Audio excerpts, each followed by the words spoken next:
They said the voice came from the walls. At first, it sounded like scratching, then whispers, then laughter in the dark.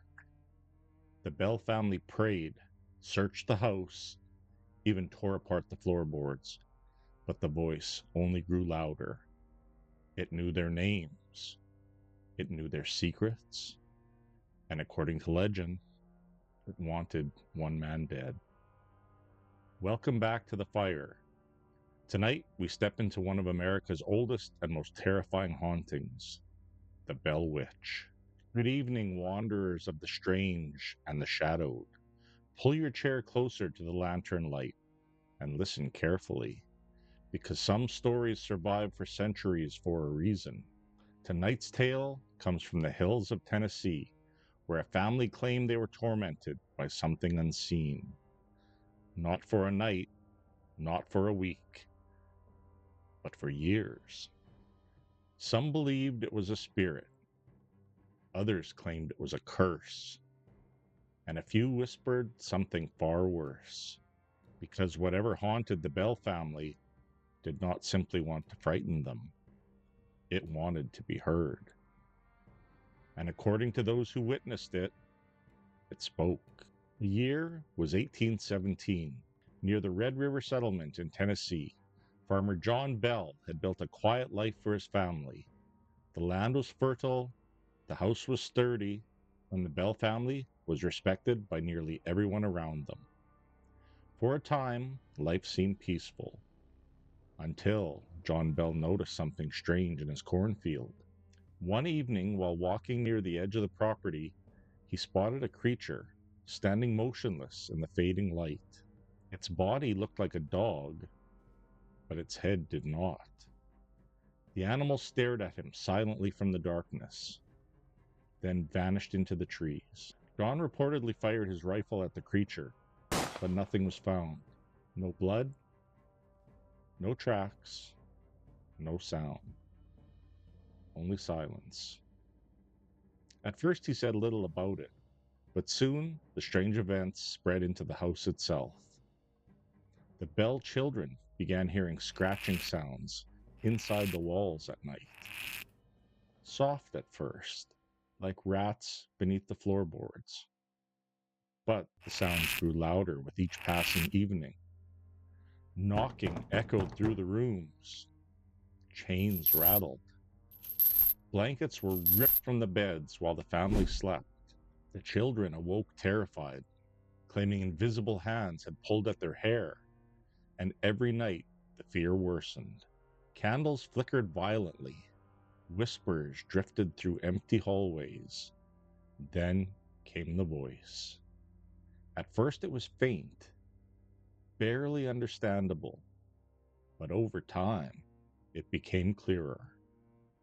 The entity hiding inside the Bell home began to speak in complete sentences, and according to witnesses, it knew things no stranger should have known.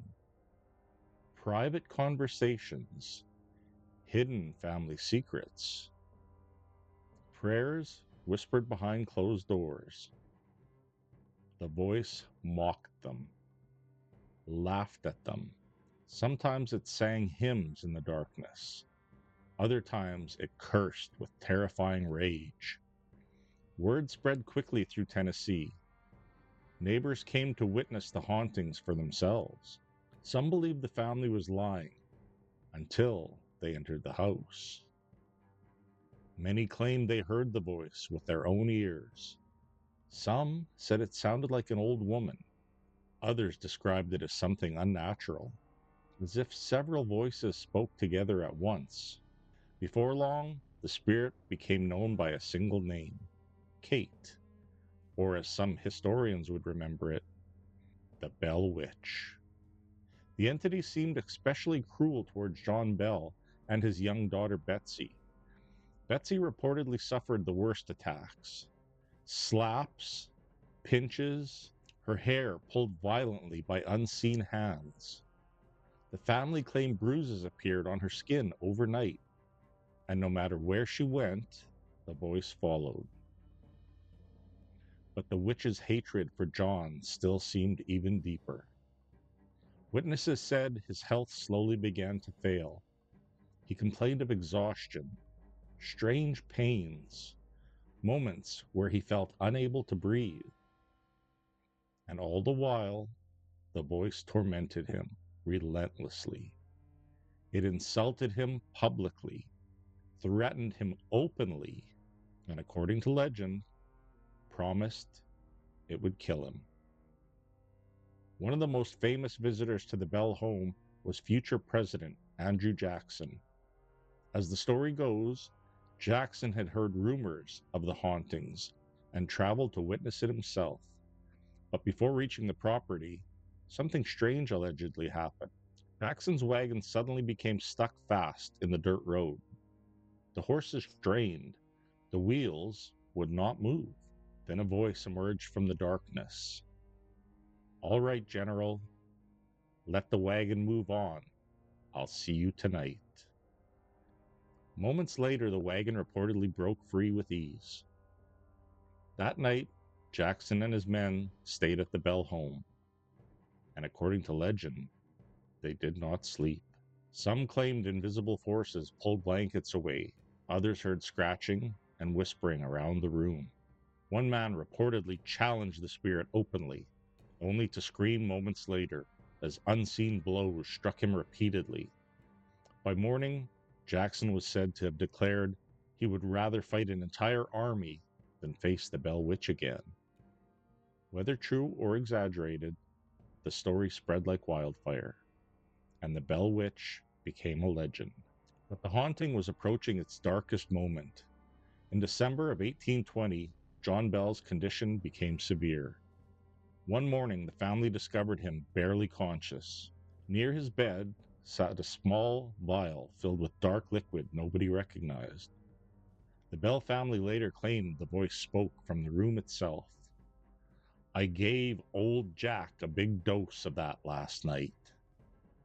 Terrified, the family tested the liquid on a cat, and according to the story, the animal died almost instantly.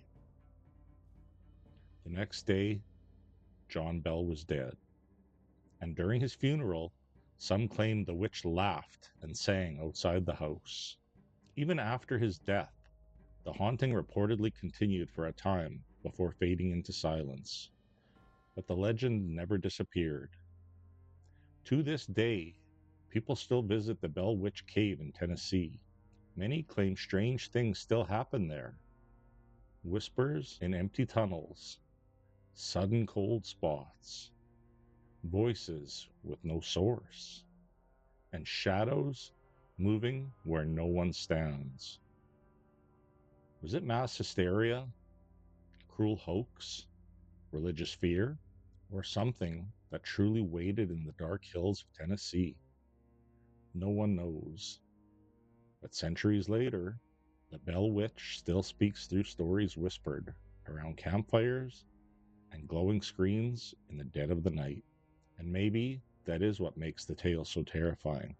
Not whether the witch was real, but the possibility that something unseen listened from the darkness all along. Some legends fade with time, others grow stronger, and the Bell Witch remains one of America's most enduring nightmares because nobody ever proved what truly happened inside that house. Not completely. Maybe fear created the witch. Maybe grief gave it a voice.